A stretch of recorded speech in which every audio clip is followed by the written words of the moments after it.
और अब बात बिहार की नीतीश कुमार सरकार में मंत्रिमंडल विस्तार जल्दी ही होगा। बीजेपी के सूत्र ये जानकारी दे रहे हैं। हमारे साथ हमारे सहयोगी अखिलेश भी हैं और हमारे सहयोगी मनीष कुमार भी हैं पटना से। अखिलेश, क्या जानकारी है? मंत्रिमंडल विस्तार कब तक होगा? कौन कौन आ सकता है सरकार में? देखिए, काफी लंबे समय से ये मंत्रिमंडल विस्तार बिहार में लटका हुआ है। हम जानते हैं कि नीतीश कुमार ये कह चुके हैं कि उनकी ओर से कोई दिक्कत नहीं है, लेकिन वो बीजेपी से नाम मिलने का इंतजार कर रहे हैं। कल शाम को बीजेपी अध्यक्ष जेपी नड्डा के घर पर बीजेपी कोर ग्रुप की लंबी बैठक हुई थी। इसमें कि बिहार से जुड़े तमाम बीजेपी के नेता मौजूद थे। हमें जानकारी मिली है सूत्रों के मुताबिक कि बीजेपी ने करीब करीब नाम जो है वो सारे तय कर लिए हैं कि कौन कौन वहां पर बिहार में मंत्री बनने जा रहा है। बीजेपी नेताओं का ये कहना है कि जेडीयू और बीजेपी के बीच में सहमति है। मंत्रालय कौन से होंगे इसके बारे में सहमति है और इसको लेकर कोई दिक्कत नहीं है। मंत्रियों की संख्या क्या होगी इसको लेकर के भी कोई दिक्कत नहीं। केवल नाम जो थे वो नहीं तय हो पा रहे थे, इसीलिए इतना लंबा लटका हुआ था। लेकिन अब नाम जो है करीब करीब तय कर लिए गए हैं और जल्दी ही मंत्रिमंडल का विस्तार वहां कर दिया जाएगा। जी, मनीष हमारे साथ हैं पटना से।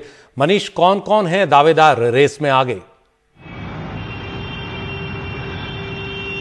देखिए, वो बहुत सारे लोग हैं, लेकिन अभी सबकी निगाहें जो हैं इस बात पर टिकी हुई है कि क्या बीजेपी अपने कोटे से शाहनवाज हुसैन को मंत्री बनाती है और क्या नीतीश कुमार अपने कोटे से उपेंद्र कुशवाहा जिनके साथ उनकी 2-3 राउंड की बातचीत हुई है तो क्या उन्हें मंत्रिमंडल में शामिल करेंगे।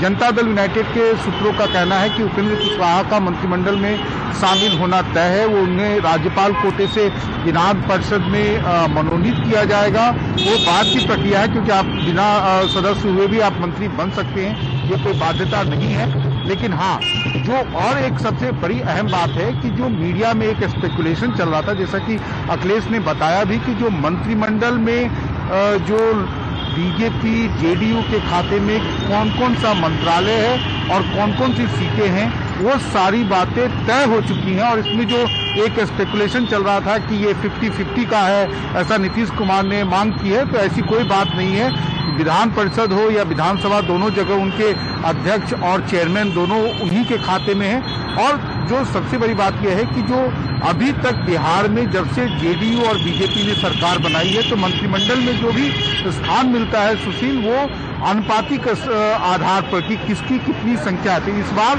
यह तय है कि बीजेपी के मंत्रियों की संख्या ज्यादा होगी, जेडीयू के कम होगी। जो वीआईपी और एक हम हैं जीतन राम मांझी की, उनको केवल एक ही उनके मंत्रिमंडल में सदस्य होंगे।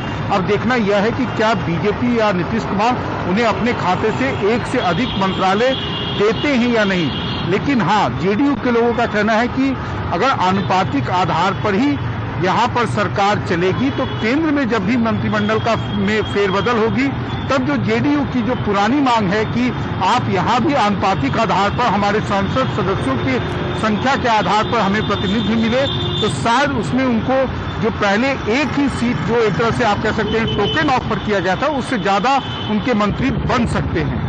जी मनीष, बीजेपी और जेडीयू के बीच खींचतान की स्थिति क्या है इस वक्त? जो मनमुटाव बीच में हुआ और खासतौर पर चिराग पासवान को लेकर के जिस तरह की तल्खी दोनों के बीच बढ़ गई थी, अब क्या स्थिति है? क्या कुछ संबंध अब सामान्य हो गए? लग तो रहा है कि मंत्रिमंडल विस्तार तभी हो रहा है। देखिए, संबंध खराब करके जो है दोनों को जो है बिहार में सत्ता में नहीं रह सकते, ये एक सच्चाई है। नीतीश कुमार को भी मालूम है कि इस बार उनका संख्या बल अधिक है तो वो अपने टर्म्स डिक्टेट नहीं करेंगे। लेकिन हाँ, बीजेपी भी जो है उनको एक तरह से काफी इज्जत देती है और वही एक कारण है कि पिछली बार यानी कि रविवार को जब एनडीए की बैठक थी तो जेडीयू के विरोध के बाद बीजेपी के शीर्ष नेताओं ने चिराग पासवान को कन्वे किया कि आप इस एनडीए की बैठक में शामिल नहीं हो। और उसके बाद आपने देखा होगा कि चिराग के अचानक बीमार पड़ने की खबर आई।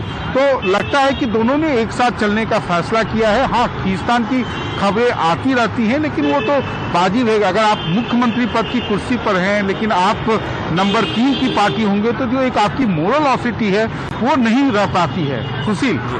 अखिलेश, चिराग पासवान का जिक्र हो रहा है और बिहार की राजनीति है। चिराग पासवान किस तरह से अभी भी बीजेपी से जुड़े हुए हैं या बीजेपी ने कुछ दूर उनको कर दिया है? क्या स्थिति इस वक्त उनकी पार्टी की? देखिए, बीजेपी के कई नेताओं से हमारी चर्चा हुई है सुशील चिराग पासवान को लेकर के। उनका ये कहना है कि उनकी स्थिति अभी त्रिशंकु वाली है, वो ना इधर के हैं अभी ना उधर के रहे, क्योंकि जैसा मनीष भी जिक्र कर रहे थे कि जो बैठक अभी एनडीए की हुई थी संसद का सत्र शुरू होने से पहले, तब उनको संसदीय कार्य मंत्री के यहाँ से निमंत्रण भेज दिया गया, लेकिन जेडीयू ने जब विरोध किया तो फिर उनको फोन करके कहा गया कि आप यहाँ पर मत आइए।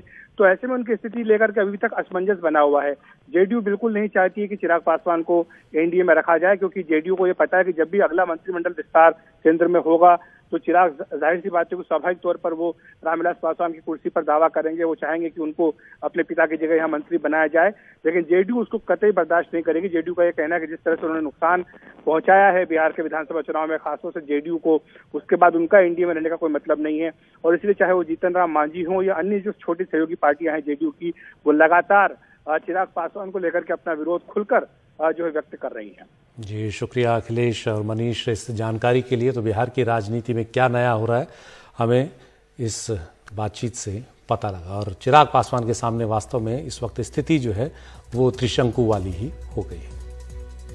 खबर कानपुर से, जहां एक विकलांग महिला ने पुलिस पर सनसनीखेज आरोप लगाए हैं। इस महिला का कहना है कि उसने अपनी लापता बेटी की तलाश करने के लिए स्थानीय पुलिस को डीजल भरवाने के नाम पर 10 से 15 हजार रुपए दिए ताकि पुलिस 1 महीने से लापता उसकी नाबालिग बेटी की तलाश कर सके।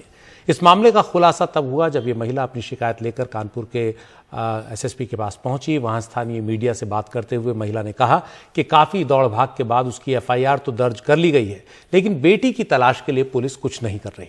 महिला की यह दास्तान मीडिया में आने के बाद पुलिस की नींद खुली। पुलिस ने ट्वीट कर कहा कि जिस थाना क्षेत्र की यह घटना है उसके इंचार्ज को पद से हटा दिया गया है और उनके खिलाफ जांच बिठा दी गई है। बाबू, पुलिस वाले कहते डीजल डराओ और तेल डराओ तो तुम्हारी लड़की को ढूंढ करेंगे, अब नहीं कहेंगे चल यहाँ से, ऐसे गाली देते। पुलिस को नहीं दिया, झूठी नहीं बोलेंगे, पुलिस को नहीं दिया, सिर्फ डीजल तेल हमने भरवाया है बाबू। हम 3-4 गाड़ी अकबरपुर भोगनी सामान दौड़ा। सरगमा चौकी में 2 दरोगा हैं, एक दरोगा हमारी मदद कर रहा है बाबू, जो अब केस लिए वो मदद कर रहा है, जो पहले केस लिए था वो उसके माँ बाप को छोड़ दिया, पकड़ा नहीं। देखिए, इस संबंध में अभी गुड़िया ने कंप्लेंट डीआईजी साहब के समक्ष किया है। इस पे डीआईजी साहब ने त्वरित एक्शन लेते हुए उस दिव्यांग महिला को अपनी स्कॉट की जिप्सी से थाने पर भेजा है।